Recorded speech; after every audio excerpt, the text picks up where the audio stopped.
भाई पुरुषोत्तम का सवाल है, हमारे हिंदू धर्म के पंडित आचार्य ये जानते हैं कि वैद और हिंदू धार्मिक किताबों में मूर्ति पूजा मना है, लेकिन हम शुरू में इतने मजबूत नहीं रहते, इसलिए हमारे जहन को कंसंट्रेट करने के लिए मूर्ति की ज़रूरत पड़ती है। जब जहन मैच्योर हो जाए तब मूर्ति की ज़रूरत नहीं। भाई ने सवाल पूछा था कि हम जानते हैं हिंदू धार्मिक किताबों में लिखा है कि मूर्ति पूजा हराम है, मना है, लेकिन क्योंकि कंसंट्रेशन के लिए पहले पहले हम मूर्ति का सहारा लेते हैं, बाद में जब हम मेच्योर हो जाते तो जरूरत नहीं। अगर मान लो जो आप कह रहे सही है कि पहले पहले इनिशियल स्टेज में आपको जरूरत है मूर्ति की इबादत करने के लिए, बाद में जब मेच्योर हो जाएंगे तो जरूरत नहीं, तो मैं ये कहना चाहता हूं कि हम मुसलमान ऑलरेडी मेच्योर हो चुके हैं, हमको मूर्ति की जरूरत नहीं इबादत करने के लिए। और एक वक्त, एक समय एक पंडित मुझसे बहस कर रहे थे और कह रहे थे यही चीज कि मैं जानता हूं कि मूर्ति पूजा हराम है, गलत है, लेकिन कंसंट्रेट करने के लिए जरूरत पड़ती। मिसाल दी उनने कि जब एक छोटा बच्चा पूछता है ये थंडर क्यों है, बादल क्यों गड़गड़ाते हैं, ये जब थंडर सुनते ना, या आसमान से आवाज जो आती है गड़गड़ाहट की, क्या है ये? तो पंडित कहने लगा हम कहते हैं बच्चे से, क्योंकि वो नहीं समझ पाता है, कि आई मां चक्की पीसती है। आसमान में आई मां, नानी चक्की पीस रही है, क्योंकि बच्चा है, क्या समझेगा। तो मैंने उससे कहा कि आप तो ये जवाब दे सकते हैं, लेकिन मैं ये जवाब नहीं दे सकता हूं, क्योंकि मैं अगर मेरे बेटे से कहूंगा कि ये ठंडर जो है थंडर है इसीलिए क्योंकि आई मां चक्की पीसती है, और जब वो स्कूल में जाएगा और चंद साल बाद ये सीखेगा कि thundering is due to sudden expansion of the rapidly heated air, उसके वजह से ये थंडर है, तो वो सोचने लगेगा कि टीचर गलत बोल रही है। जब उसे पता लगेगा टीचर सही बोल रही है, फिर बोलेगा मेरा पिता झूठ बोल रहे थे। इस्लाम में झूठ बोलने की जरूरत ही नहीं, हक पूछने के लिए झूठ की जरूरत नहीं। हमें साफ साफ कहना चाहिए, हमें कहना चाहिए अच्छे अंदाज में क्यों ठंडर होता है। जब गलत जवाब देंगे तो कल पकड़े जाएंगे और फिर सही नहीं होगा। हमें अच्छे अंदाज में समझाना चाहिए हमारे बेटे को। अगर हमें नहीं पता क्यों है तो बोलिए हमें नहीं पता, लेकिन आज के बच्चे पूछेंगे अब्बा आपको क्यों नहीं पता, वो हमें मजबूर करते हैं तहकीक करने पे। तो इस्लाम में सफेद झूठ भी जायज नहीं है। और पंडित कहने लगा कि इनिशियल स्टेज में जब बच्चा फर्स्ट स्टैंडर्ड में होता है तो उस टाइम हम उन्हें इबादत के लिए आइडल का सहारा लेने के लिए कहते हैं, मूर्ति का सहारा। जब वो ग्रेजुएट बनता है उस टाइम उसे जरूरत नहीं पड़ती मूर्ति की। तो मैं उस पंडित से कहा जब भी हम मैथमेटिक्स सिखाते हैं बच्चे को फर्स्ट स्टैंडर्ड में, बेसिक्स जो फंडामेंटल सिखाते फर्स्ट सेकंड थर्ड में, वो मजबूत होना चाहिए। जब फंडामेंटल्स ही गलत है तो इमारत तो बिल्कुल गलत होंगी। फंडामेंटल्स कभी गलत नहीं हो सकते। मैथ जब सिखा रहे तो आप ट्रिग्नोमेट्री, लॉगरिथम तो बाद में सिखाइए, अलजेब्रा, लेकिन बेसिक तो सही सिखाइए। फर्स्ट और सेकंड में 2 + 2 = 4। अगर मेरा बच्चा कहेगा 2 + 2 = 5, मैं कहूंगा नो प्रॉब्लम। आप जब 10th स्टैंडर्ड में आएंगे उस टाइम में कहूंगा 2 + 2 = 5 = 4। ये गलत है। हमें बुनियादी बात सही तरीके से पढ़ाना चाहिए। और वेद में बुनियादी बात है कि ईश्वर, खुदा का कोई भी प्रतिमा नहीं है, कोई भी आइडल नहीं है, कोई भी इमेज नहीं है। तो ये हम किस तरीके से कह सकते कि पहले चलेगा बाद में मैं सही करूं। जो चीज गलत है गलत है, ये हमारा फर्ज है कि उनको बताए कि आइडल वर्शिप गलत है, बुत परस्ती गलत है, और सही चीज है कि सिर्फ हम एक खुदा की इबादत करें जिसका कोई भी प्रतिमा नहीं है। Hope that answers the question. अगला सवाल प्रकाश कुलकर्णी का है।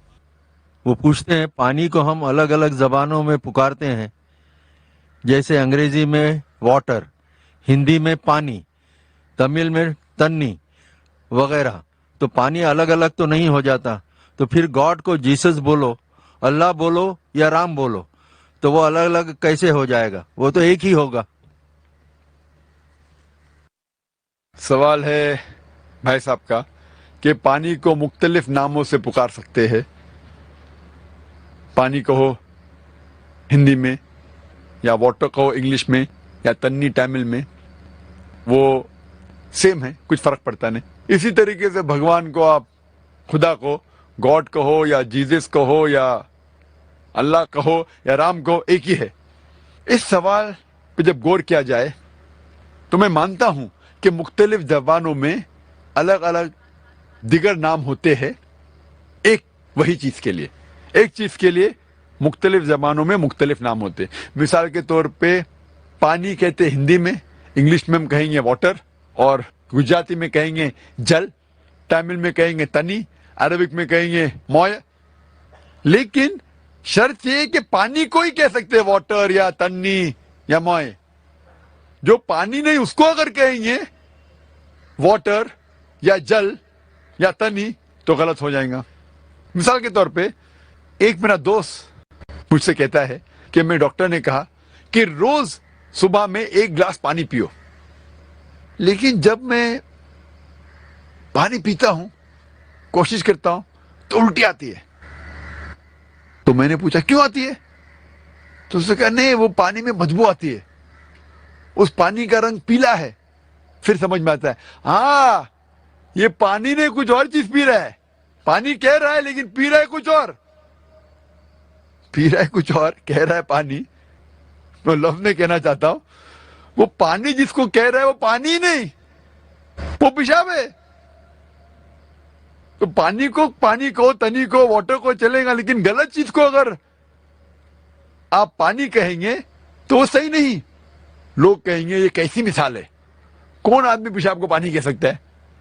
मैं जानता हूं कि आम कोई भी इंटेलिजेंट आदमी, जो भी आदमी को बुद्धि है, वो कभी भी गलत फहमी में पेशाब को पानी नहीं कहेगा। उसी तरीके से वेद में, कुरान में साफ तरीके से लिखा है कि ईश्वर की मूर्ति नहीं है, ईश्वर की प्रतिमा नहीं है, बुत परस्ती मत करो। फिर भी हम जानते हैं कि सैकड़ों, हजारों, करोड़ों लोग मूर्ति पूजा करते। इंटेलिजेंट है, डॉक्टर्स है, इंजीनियर है, फिर भी करते।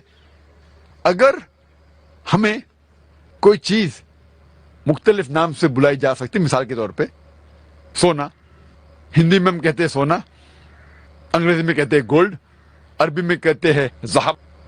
लेकिन जब आप सोना खरीदने जाते हैं, वो आदमी सोना कहता है तो आप थोड़ी ले लेते, आप पहले परखते हैं कि वो सोना है कि नहीं। अगर कोई आदमी बोला कि ये सोना है तो क्या पैसे देके ले लेते? आप परखते हैं विद टच स्टोन, और वो जौहरी आपको साबित करता है कि ये सोना है, और वो घिसता है और फिर कहता है कि ये सोना हो सकता है कि 24 कैरेट गोल्ड है, या 22 कैरेट गोल्ड है, या 20 कैरेट है, या 18 कैरेट है, या हो सकता है कि वो सोना ही नहीं है, क्योंकि हर चीज जो चमकती है वो सोना नहीं होती। Everything that glitters is not gold. तो इसीलिए जिस चीज को आप खुदा कहते हैं, कोई भी नाम से बुलाओ, अल्लाह ताला फरमाते सूरह इसरा में, सूरह नंबर 17 आयत नंबर 110 में, कुलिदुल्लाह अविदुर रहमान अयमा तदु फलल अस्माउल हुस्ना। आप पुकारो अल्लाह से और रहमान से, कोई भी नाम से पुकारो, लेकिन अल्लाह के सबसे बेहतरीन, सबसे खूबसूरत नाम है। लेकिन आप पहला ये जांच लो कि वो खुदा असल खुदा है कि नहीं। और जांचने का तलिस्मा जिस तरीके से मैंने तकरीर में कहा था है सूरह इखलास, सूरा नंबर 112 आयत नंबर 1 से 4। कुल हो अल्लाह अहद, कहो कि अल्लाह एक है, अल्लाह समद, अल्लाह जो बेनियाज है, लम यलिद वलम यूलद, ना वो किसी को जनता है न किसी से जना है, वलम यकुल लहु कुफुवन अहद, उसके जैसा कोई नहीं है। ये है 4 आयतों का डेफिनेशन परखने के लिए कि जिस को आप खुदा कह रहे हैं वो सही में असल में खुदा है कि नहीं। जो भी शख्स को आप खुदा मानते हैं उसे टेस्ट कीजिए, उसका इम्तिहान लीजिए सूरह इखलास की बुनियाद पर। अगर जिसकी आप पूजा करते हैं वो सूरह इखलास के बताए हुए 4 आयतों के बुनियाद पे सफलता पाता है तो वो सही खुदा है, वरना गलत है।